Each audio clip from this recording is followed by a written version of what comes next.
They cut down my trees before the sun was even up. 6 of them. White oaks.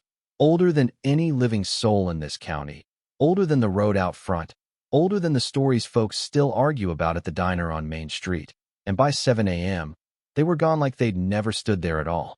And the man who ordered it, well, he thought it was just landscaping. That's the part that still gets me. See, my name's Walter Boone. I'm 72 years old, and I've lived on the same stretch of land my entire life. 43 acres of red soil and stubborn grass just outside a little town called Mercer Hollow, Tennessee. Not the kind of place you stumble into unless you're lost or you belong there. I belong there.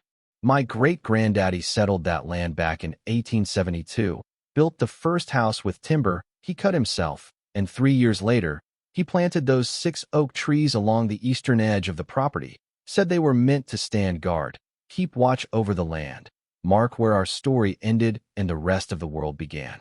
He called them the watchmen. 3 for his boys, and 3, he said, just in case luck ever ran out. I grew up under those trees. Climbed them when I was too young to know better, carved my initials into one when I was 16 and thought I was in love, buried my first dog right between the 3rd and 4th trunk. And if I'm being honest, I figured I'd probably end up buried out there too one day, same as most folks who never really leave. My wife, Eleanor, she used to sit under the biggest one every morning, had herself this old cedar chair, creaked like it had secrets, and she'd sit there with her coffee, watching the fence line like it was a show that changed every day, even though it never did. She passed last fall. 8 months now. Cancer doesn't ask permission either, I guess. Some mornings I still set out 2 cups before I remember, and then I just sit there anyway, in her chair, hat pulled low, staring at those trees like they might still be holding something together for me. They were the last thing that felt untouched. Until the resort showed up. It started quiet, just survey stakes and orange tape, then trucks, then machines, then the kind of noise that doesn't belong in open land, the kind that hums in your chest, even when everything else is still. 200 acres just beyond my east line got bought up by some outfit out of Chicago. Big money, big plans, glass buildings, stone walkways, infinity pools overlooking hills that don't need improving. They called it Briar Ridge Retreat. Funny name, considering there wasn't a briar left standing by the time they were done clearing it. The man behind it, his name was Daniel Carrington. You could tell what kind of man he was before he ever opened his mouth.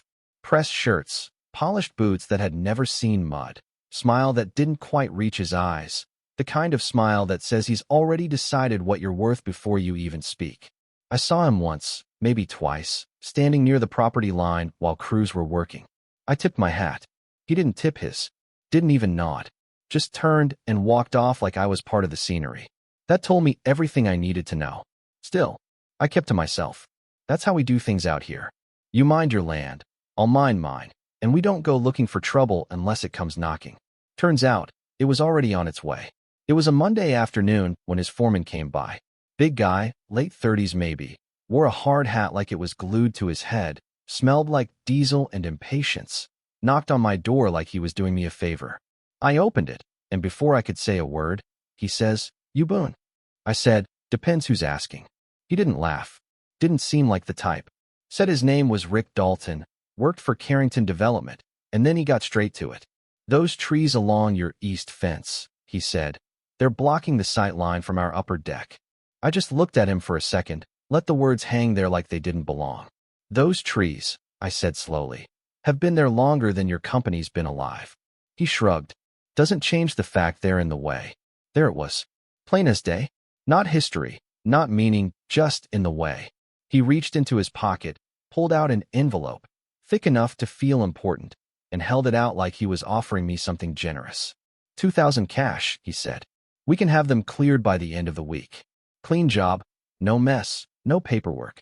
I didn't take it. Didn't even look down at it. "Those trees aren't for sale." He tilted his head a little, like he was trying to figure out if I was serious or just old. "Everything's for sale," he said. "You just haven't heard the right number yet." That almost made me smile. Almost. I stepped out onto the porch then, just enough so he had to take half a step back.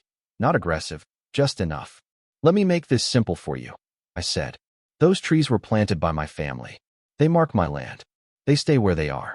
He stared at me for a second longer than necessary. Then that little smirk showed up. The kind that doesn't ask, it warns. "All right," he said, tucking the envelope back into his jacket. "We'll handle it." And just like that, he turned and walked off. Didn't argue. Didn't push. Which, if you've lived long enough, you know is usually worse. I stood there on that porch a while after he left, watching the dust settle behind his truck as it rolled back toward the construction site, something in my chest feeling just off. Not fear. Not exactly. More like recognition. Like I'd seen that kind of man before, just in different clothes, different years, men who don't ask because they don't believe they have to. That evening, I walked out to the watchmen, ran my hand along the bark of the tallest one. Rough, familiar, steady. "You boys ain't going anywhere," I muttered. The wind picked up just enough to move the leaves, soft, almost like an answer. I slept all right that night. Better than I should have. Because at 6 a.m. the next morning, the sound that woke me up wasn't birds. It was chainsaws. That sound. It's hard to explain unless you've heard it up close. A chainsaw doesn't just cut wood, it tears through silence, through memory, through anything that ever stood still long enough to mean something. I knew what it was the second it hit my ears.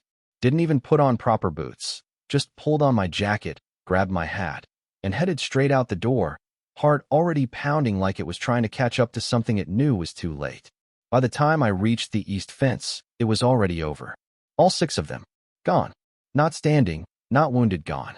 Laid out across the dirt like bodies after a storm. Branches stripped, trunks cut clean in sections, sawdust still hanging in the air like smoke. And for a moment, I just stood there, not moving, not speaking, just staring. You ever see something so wrong your mind refuses to accept it at first? That's what it felt like. Like I'd walked into the wrong place. Like maybe I'd taken a wrong turn and ended up on someone else's land. But no, that was my fence, my soil, my trees, or what used to be. There were 3 men still working when I got there, hauling sections toward a flatbed truck. Didn't even look up at me right away, just kept moving like they were on schedule. Like this was normal. "Hey." My voice came out lower than I expected. One of them glanced over, then nudged the other, and that's when I saw Rick again, stepping out from behind the truck, wiping his hands on a rag like he'd just finished fixing a tire. "Well," he said, looking around like he was admiring the work. "Clean job, right?" I didn't answer. Couldn't. I walked past him instead, straight to the nearest stump. Still warm. Fresh cut, smooth across the top, rings exposed like a cross-section of time itself. And I don't mind telling you, my hand shook a little when I reached out and touched it. 150 years, reduced to this in less than an hour. Behind me, Rick let out a small breath, like he was getting bored. "You should have taken the money," he said. That did it. I turned around slow, not rushed, not angry in the way people expect, just steady. "Who gave you permission?" I asked. He shrugged again. Same shrug, same nothing behind it expression. "They were over the line." "No, they weren't. They were blocking our view." "That's not your decision to make." That smirk came back. "You had your chance, Boone." I took a step closer. "And you just made the biggest mistake of your life." He laughed at that. Actually laughed, like I'd just told him a joke he'd heard before. "All right," he said, tossing the rag into the truck bed. "You want to make this a thing, go ahead. But those trees were coming down one way or another." I didn't raise my voice. Didn't threaten. Didn't swing. I just looked at him, really looked this time, and nodded once. Then I turned, walked back toward the house, and pulled my phone out of my pocket. First call I made was to the county surveyor. His name's Harold Jenkins. Known him near 30 years, the kind of man who measures twice and speaks once. And when he says something's true, you can hang your hat on it. He picked up on the second ring. "Walter." "Harold, I need you out here." He didn't ask questions, just said, "Give me an hour." Second call was to the sheriff's office. Not because I thought they'd arrest anyone right then, but because I wanted this on record before anyone had a chance to twist it.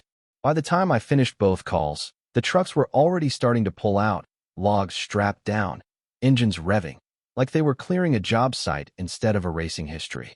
Rick didn't say another word to me. Didn't need to. He thought it was done. Thought money had already won. Around noon, 2 county trucks rolled up the dirt road, one from the survey office, one from the sheriff's department.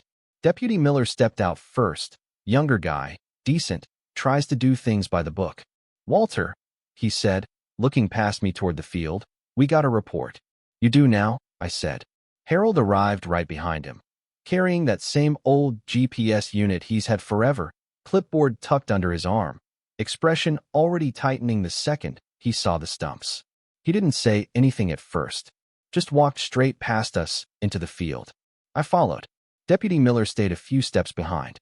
Harold set his equipment down, started checking the boundary markers, the old iron pins that had been there longer than I'd been alive. One by one he found them, brushed off dirt, checked coordinates, compared them to his maps, took his time, didn't rush, didn't react. And that's what made it feel real. Because if he wasn't rushing, it meant this mattered. About an hour into it, we heard the helicopter. You don't hear that kind of sound out here unless something important thinks it's arriving. It circled once, then came down near the cleared land on the other side of the fence, kicking up dust like a storm trying to prove a point. Daniel Carrington stepped out like he owned the air itself. Suit pressed, sunglasses on, phone already in his hand, talking before his feet even hit the ground. He walked straight toward us, not even looking at the damage, just at me. "You Boone," he said. Pulling off his glasses like that would make the moment more serious. I didn't answer. Didn't need to. He already knew. "I'm told you're causing problems for my crew," he continued, voice loud enough to carry, like he was used to rooms listening. Deputy Miller stepped in slightly. "Sir, we're just here to." Carrington cut him off with a raised hand. "I'm not talking to you." Then his eyes went back to me. "You filed a complaint?" "I made a call," I said. He let out a short laugh, not amused, just irritated. "Let me save you some time," he said. "Those trees were interfering with a multi-million-dollar development. We offered compensation. You refused. We proceeded. On my land." He shook his head. "That's not what I've been told." Right then, Harold straightened up. Didn't rush it. Didn't clear his throat. Just turned, looked directly at Carrington, and said, calm as still water, "Sir, those trees were on his property." Everything went quiet. No wind. No machines. Nothing. Carrington blinked once, like his brain needed a second to catch up. "That's not possible," he said. Harold didn't argue. Didn't explain. Just held up his map, tapped the line. "It's not a matter of opinion." Carrington's jaw tightened. He glanced toward the stumps, then back at me. And for the first time since he arrived, that confidence slipped just a little. "You're sure?" he asked. Harold didn't answer. Didn't need to. That silence said more than words ever could. Carrington took a slow breath, then adjusted his jacket like he was putting control back on. "All right," he said, voice shifting, colder now. "Even if that's the case, this can be settled." "Not by you," I said. His eyes narrowed. "You really want to drag this out?" he asked. "Because I can promise you, it won't go the way you think." I studied him for a moment. This man who thought everything could be moved, bought, erased, rewritten, and I realized something then. He didn't understand where he was standing. Not really. So I turned, walked back toward my house without another word, leaving him there with his helicopter, his crew, his assumptions, and I went inside. Straight to the hallway. Second drawer on the left. Been there longer than I can remember. I pulled it open, and underneath a stack of old papers, wrapped in plastic worn soft at the edges, was something my grandfather told me never to lose. Never to forget. I held it in my hands for a second, feeling the weight of it. Not just paper, but promise. Then I headed back outside. Carrington was still there. Waiting. Impatient now. Good. I walked up to him, held out the document, and said, "You might want to read this." He didn't take it at first. Just looked down at the plastic sleeve like it was something beneath him. Like paperwork was for people who didn't build things, didn't move fast enough to matter. "Is this supposed to mean something?" Carrington asked, voice thin with impatience. I didn't answer. Just held it there steady. After a second, he sighed, snatched it from my hand, and pulled it out halfway, careful not to crease it. Funny, considering what he'd just done to something a whole lot older. Harold stepped closer. So did Deputy Miller. And for the first time that day, Carrington actually read. Not skimmed, not glanced. Read. You could see it happen in real time. The shift, subtle at first, then sharper, like something behind his eyes was recalculating faster than he could keep up. "This is," he muttered, scanning the page again, slower now. "Go on," I said quietly. He didn't like that. Didn't like the tone. Didn't like that he wasn't the one in control of the moment anymore. "This is from 1890, he said. 1893, Harold corrected. Carrington ignored him. His finger traced a line of ink. Old, slightly faded, but still strong enough to hold its ground after more than a century. And then he read it out loud. Not for me, not for them, for himself. Any individual, party, or entity who causes harm, removal, or destruction to the designated boundary oaks, referred to herein as the watchmen, shall forfeit all rights of passage, access, and easement across the Boone property, in perpetuity. Silence. Not the kind you get when people don't know what to say, the kind you get when the truth lands and nobody can move around it. Carrington looked up. Slow. Easement, he said. Harold nodded once. That dirt road you've been using, he said, runs straight through Walter's land. Always has. Carrington blinked again, but this time there was no recovery behind it. Just realization. I let it sit for a second, then added, calm as I could. Only road in or out of your resort.